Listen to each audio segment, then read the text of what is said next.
already primed my face with Bare Minerals Brightening Primer. Now, the Burt's Bees foundation, I was out all morning looking for this, and I finally had to ask on my Instagram stories where this was sold because I didn't find it in my Walgreens or my CVS, and a lot of people said Walmart, and that's actually where I found it. So I went to Walmart. They were out of about 3 colors, and I feel like out of those 3, one of those colors probably would have been like a perfect match for me. So the color I ended up with is 1030 Linen Beige. It's going to be a little dark on me. I'm going to go ahead and say it. We're going to have to work with it, but it was like the closest match that they had to my skin tone.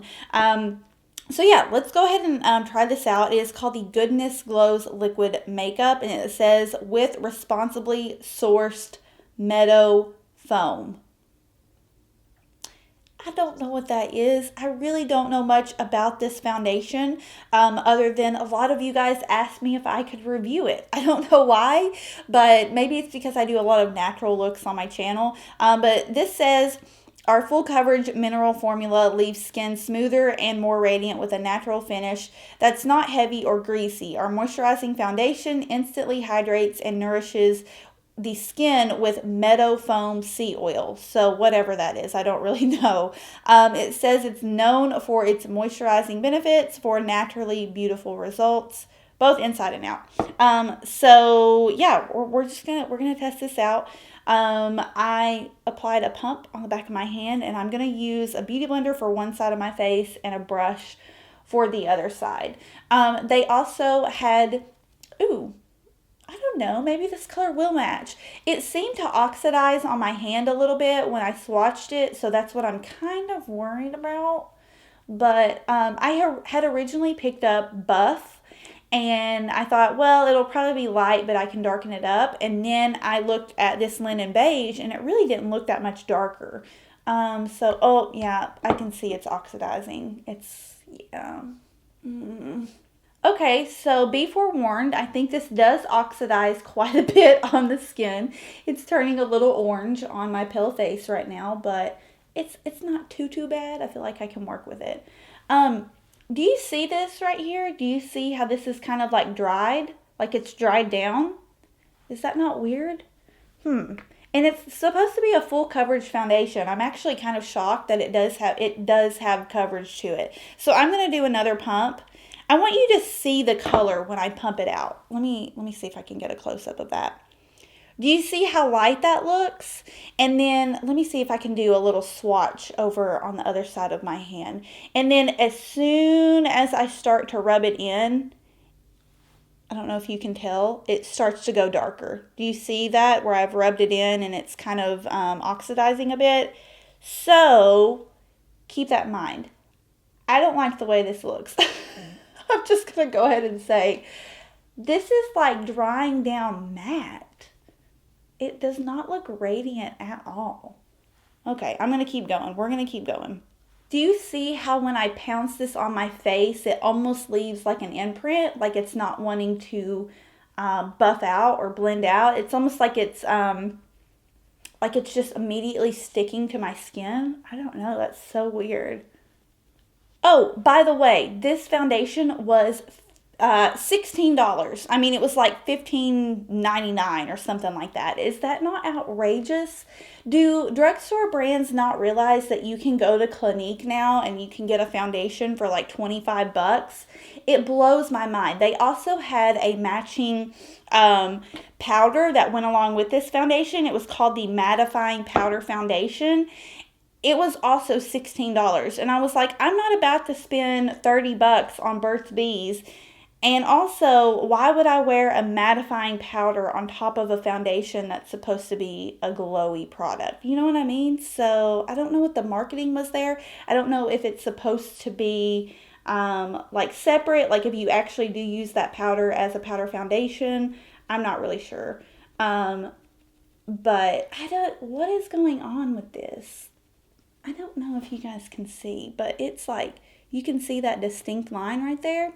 That's because it's drying. It's like literally drying down on my skin as soon as I apply it.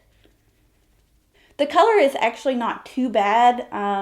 It seems to kind of be working. I'm definitely going to have to pull it down on my jawline a little bit more. But I don't know what's going on with this. I don't like the way it looks. I don't like it. Okay, let's try the other side of my face with a brush and see how this goes. This is, first of all, not in any way glowy. Like, this is 100% dried down on my face. So I don't really know where they're getting the claim goddess glows. I mean, do you guys see any type of glow coming from my face right now? Because I don't. And it actually feels dry. Like, it feels like it has dried down 100% on my face. So, wow, this is not going as expected. I thought this was going to be like a really sheer, kind of breathable, glowy foundation. And it's not. It is not. Ugh, I don't know what is going on.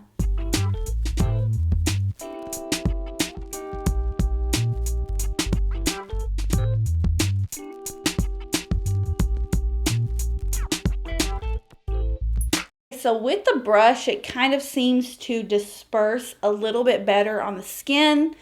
I feel like my beauty blender is just so soft, it can't maneuver it and transfer it around on my face. That's how quick this product is drying down. So it's doing a little bit better with the brush. Color, again, not as bad as I thought it was going to be. I'm just like pulling some down on my neck. But I don't love the way it looks. Okay, so I turned the lighting down a bit so you guys could see it close up. I feel like it's not, let me see if I can put a little bit more on my chin. I feel like it's not sticking to my chin. But do you see this? Like, this looks matte. I don't see any glow going on at all. And when I look at my skin in the mirror, like, I don't think my skin looks good. Like, my skin looks pretty terrible, actually, right now. Do you see in my nose? It's like, it's created like this little crevice in my nose. I never have problems with that with other foundations.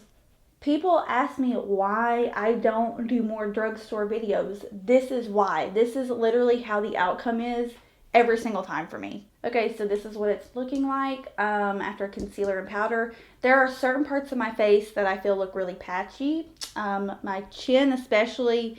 Throughout here, there's kind of like an area, it may not pick up on camera, but I just feel like the foundation doesn't want to stick to it. I don't know what's going on, but this is what it looks like. Okay, so all you can do is move on and hope for the best. I have another newbie product that several of you guys told me you did not like after I purchased it. And it's the NARS Laguna Sunwash Diffusing Bronzer. So you guys know my old school Laguna. I have been using this for 2 years, and it has unfortunately started to, every time I use it, it breaks apart. So I was like, you know what, it's time for a new one. And I saw that NARS had this new formula of Laguna, and the name just really enticed me, like Sunwash Diffusing Bronzer. Like, who doesn't want to try that? So I ordered it. And after I ordered it, I talked about it in a video, and I asked, you guys if you had tried it, and so many people were like, I tried it and I hated it. So here we go. I'm using the Japanese Abuki, that's not what it's called, Kumadori contour brush. So let's just go ahead and apply it. Do you see that? Can you see it?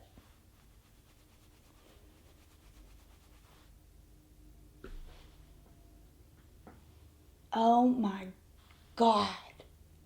This foundation is separating.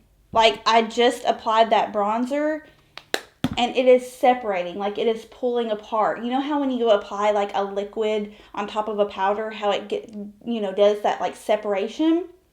That is what my freaking cheek looks like right now after I applied that bronzer. Holy crap. What am I gonna do? This is why I don't do talk-throughs. I don't know if you guys can see it. Maybe not, maybe so, but I'm trying to do the best that I can to show you what I'm talking about. It's just it's separated everywhere on my cheek. Okay, I'm still going to work through this. I'm going to switch brushes to this Smashbox one, it's a little softer, so maybe it won't like tug at the face as much. But ooh, like ooh. This is why I don't do talk throughs, and this is why I don't do first impressions. I am not professional at all. Like, if this would have been me just trying this in my beauty room, just not filming, I would have taken this crap off like immediately. I think this brush is working a little bit better. It's not pulling at the foundation as much. And the bronzer seems to be looking okay. It's hard to judge because when you have a crappy foundation on underneath it, Burt's Bees is gonna hate me. Like, sorry, Burt's Bees. If y'all watching this, I'm sorry, but it ain't working. It's not working out. But you know, when you have a bad foundation on underneath, like all your other products look bad. It's separating. Like it's still separating on my face. So let's just get through this. And I'm going to redo my makeup immediately after. There is like no coming back from this point. I had a specific look in mind, but at this point, I don't really think it's going to turn out looking that well. So I may just save that idea for the next video. And I wasn't really planning on doing much eyeshadow today anyway, so I think what I'm going to do is I'm just going to take a little bit of Virgin from the Naked palette, and I'm just going to do a really clean eye look, and I'm going to try this mascara out, and also we'll do a lip color at the end too. But at this point, I don't really think there's any saving this look. It's gone down the drain. Okay, this is the Burt's Bees Nourishing Mascara in Black Brown. I bought this because I particularly enjoy brown mascara. This is what the wand looks like. It seems to be kind of like these spiky rubber bristles, kind of like the Benefit They're Real. And the formula looks really dry, if I'm being honest. But I tend to like drier mascara formulas, so let's see.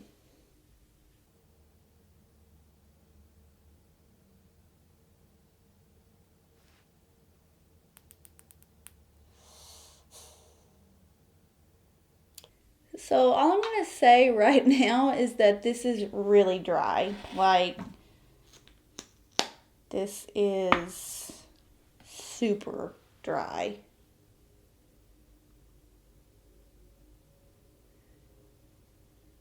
It's applying okay. I mean, nothing is wowing me. Like, it's separating really well, and I think that's due to the fact that the formula is so dry. It's kind of like impossible to clump up.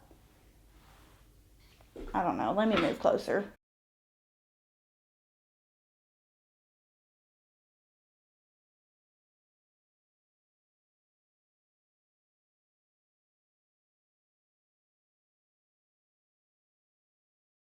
Yeah, no.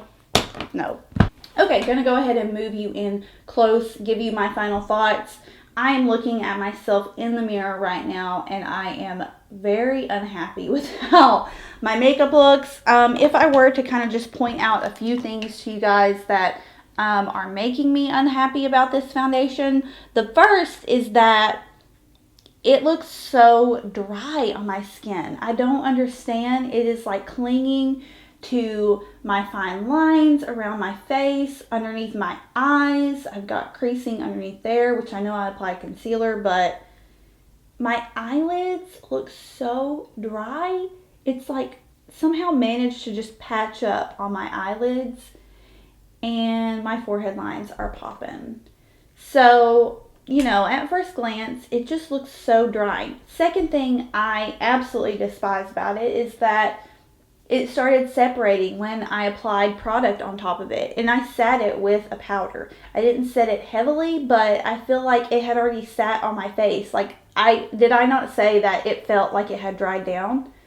But then when I went to go apply product on top of it, it just kind of drug and separated. So, yeah, it just doesn't look good for me. I'm just gonna have to say, like, I've never returned a drugstore product, but there's first time for everything. So I was actually planning on doing a really cute look, like tying this into like a look and then also giving you the foundation review. But I think I'm going to leave it here and save the look for Thursday's video, just because I just feel like I need to redo my makeup. So hope you guys enjoyed this first impressions on the Goodness Glows. Let me know if you like these. I feel like they're very honest, very like, you know, you get your first reaction, but you also get a lot of chatting in between and a lot of jumbledness, at least with my videos. So let me know if you like this. If you have any questions, feel free to leave them down below. And I guess I will see you guys in Thursday's video.